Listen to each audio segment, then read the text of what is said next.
Nalgonda medical కళాశాలలో ragging కలకలం రేపింది. ర్యాగింగ్కు పాల్పడిన ముగ్గురు విద్యార్థులతో సహా ఒక జూనియర్ డాక్టర్ని కూడా సస్పెండ్ చేయడం జరిగింది.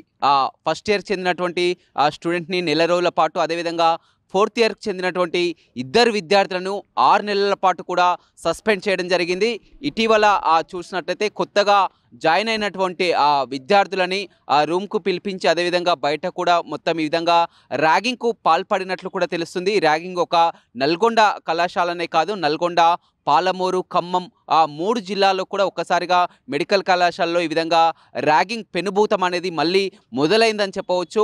గతంలోనే ఈ విధంగా ర్యాగింగ్కు పాల్పడితే ఈ విధంగా చర్యలు ఉంటాయని చెప్పినప్పటికీ కూడా అదే విధమైనటువంటి కొనసాగుతుంది. అయితే ఇప్పుడు విద్యార్థుల తల్లిదండ్రులు మాత్రం పూర్తిగా ఆందోళన వ్యక్తం చేస్తున్నటువంటి పరిస్థితి కనిపిస్తుంది. ఎందుకంటే ఫోర్త్ ఇయర్కి చెందినటువంటి విద్యార్థులు 6 నెలల పాటు సస్పెండ్ అంటే మనం అర్థం చేసుకోవచ్చు. విద్యార్థులంతా కూడా విద్యార్థుల తల్లిదండ్రులు కూడా ఆందోళన వ్యక్తం చేస్తున్నటువంటి పరిస్థితి కనిపిస్తుంది. అయితే వీరు చెప్తున్నటువంటి ప్రకారం చిన్నపాటి గొడవ కారణంగా ఈ విధంగా అకారణంగా ఎలాంటి విచారణ లేకుండా కూడా ఈ విధంగా సస్పెండ్ చేయడం ఏంటని కూడా విద్యార్థులు చెప్తున్నారు. గతంలో కూడా మనం చూడడం జరిగింది. సూర్యాపేట మెడికల్ కళాశాలలో కూడా చాలా వరకు పెద్దటువంటి గొడవలు జరిగినా కానీ విచారణ చేసి ఎలాంటి చర్యలు తీసుకోలేదు. కానీ ఈ చిన్నపాటి గొడవకే ఈ విధంగా సస్పెండ్ చేయడం, 6 నెలల పాటు కూడా సస్పెండ్ చేస్తూ విద్యార్థుల భవిష్యత్ అనేది నాశనం అవుతుందని కూడా తల్లిదండ్రులు ఆందోళన వ్యక్తం చేస్తున్నారు. దీనిపై పునరాలోచన చేయాలని కూడా చెప్తున్నారు. కానీ యాజమాన్యం మాత్రం ఇప్పటికే 3 విద్యార్థులతో పాటు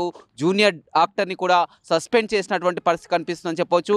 ఏదేమైనప్పటికీ కూడా ఇటీవల కాలంలో ఫ్రెషర్స్ జాయిన్ అయ్యారు కాబట్టి మళ్ళీ గతంలో ర్యాగింగ్కు పాల్పడి చాలా వరకు ప్రాణాల మీదకి తెచ్చుకున్నటువంటి పరిస్థితులు కూడా గతంలో చూడడం జరిగింది. యాంటీ ర్యాగింగ్ స్క్వాడ్ కూడా చాలా వరకు అవగాహన కార్యక్రమాలు కూడా చేసినప్పటికీ కూడా మళ్ళీ ఈ ర్యాగింగ్ అనేది పెనుభూతంలా కానీ వదలడం లేదని చెప్పవచ్చు. మళ్ళీ ఒక నల్గొండ జిల్లాలోనే కాకుండా అన్ని మెడికల్ కళాశాలలో మళ్ళీ కూడా ఈ విధంగా ర్యాగింగ్ పాల్పడడంతో కూడా విద్యార్థుల భవిష్యత్ అనేది నాశనం చేసుకున్నటువంటి పరిస్థితి అయితే మెడికల్ కళాశాలలో కనపడుతుంది.